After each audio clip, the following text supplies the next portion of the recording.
নমস্কার। আপনি জিজ্ঞেস করেছেন কপালভাতি ক্রিয়া বা প্রাণায়ামকে করার সময় কি পেট ফুলিয়ে শ্বাস নিতে হবে? না। আজকে আমি পুরো লেসনটাকে একবার রিপিট করছি। আপনি ভালোভাবে জেনে নিন এবং রেগুলার এইভাবে প্র্যাকটিস করুন। প্রথম হচ্ছে আসন। আপনি কি আসনে বসবেন? যে আসনে বসতে আপনি সুবিধা বোধ করবেন, মানে আপনি কমফোর্টেবল ফিল করবেন, সেই আসনে বসবেন। সেটা সুখাসন হতে পারে, পদ্মাসন হতে পারে, সিদ্ধাসন হতে পারে।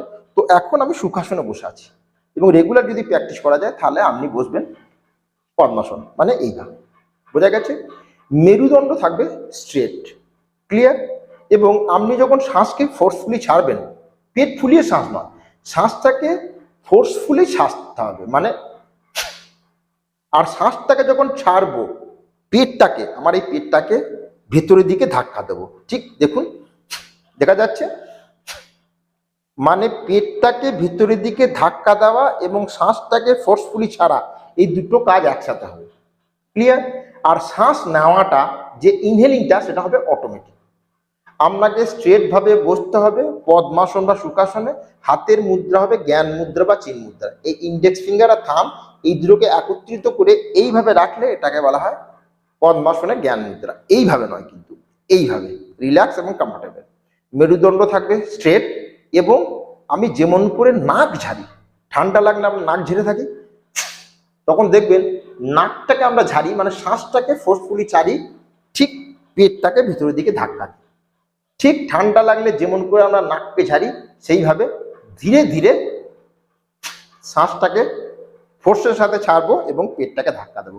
বোঝা গেছে? পেট ফুলিয়ে শ্বাস নয়, পেটটাকে ভিতরের দিকে ধাক্কা দিয়ে শ্বাসটাকে ছাড়া একসাথে, এবং ইনহেলিং মানে শ্বাস নেওয়াটা অটোমেটিক হতে থাকবে, ক্লিয়ার।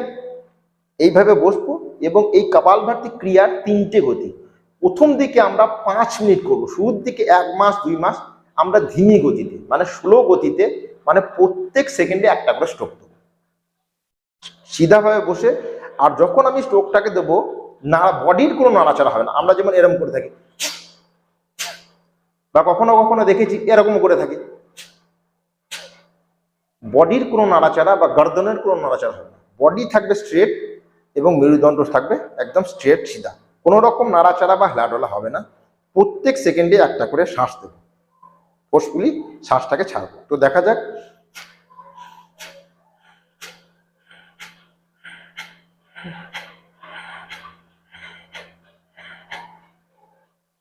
এটাকে রোজ সকালে 5 মিনিট এবং সন্ধ্যায় 5 মিনিট খালি পেটে এই ক্রিয়াকে রেগুলার যদি প্র্যাকটিস করা যায়, তাহলে আপনার অনেক বড় বড় বিমারি খতম হয়ে যেতে পারে। পেট সম্বন্ধিত কোনো বিমারি থাকবে না, আপনার ডায়াবেটিস খতম হয়ে যাবে, আপনার থাইরয়েডের প্রবলেম সমস্যা শেষ হয়ে যাবে, আপনার গ্যাসের অসুবিধা থাকলে শেষ হয়ে যাবে, আপনার প্রোস্টেট গ্ল্যান্ড সম্বন্ধিত কোনো সমস্যা থাকলে খতম হয়ে যাবে। সমস্ত কিছু শেষ হবে শুধুমাত্র একটি প্রাণায়ামকে সঠিকভাবে করতে হবে। তো বোঝা গেছে? শ্বাসটাকে ছাড়া, শ্বাসটাকে নেওয়া নয়, ক্লিয়ার? বোঝা গেছে? পেট ফুলিয়ে শ্বাস নেব না, শ্বাসকে খিঁচবো না, শ্বাসকে ছাড়তে হবে। বডি এবং গর্দান থাকবে স্ট্রেট এবং রেগুলার এটাকে সন্ধ্যায় খালি পেটে 5 মিনিট এবং সকালে খালি পেটে 5 মিনিট। তো বোঝা গেছে?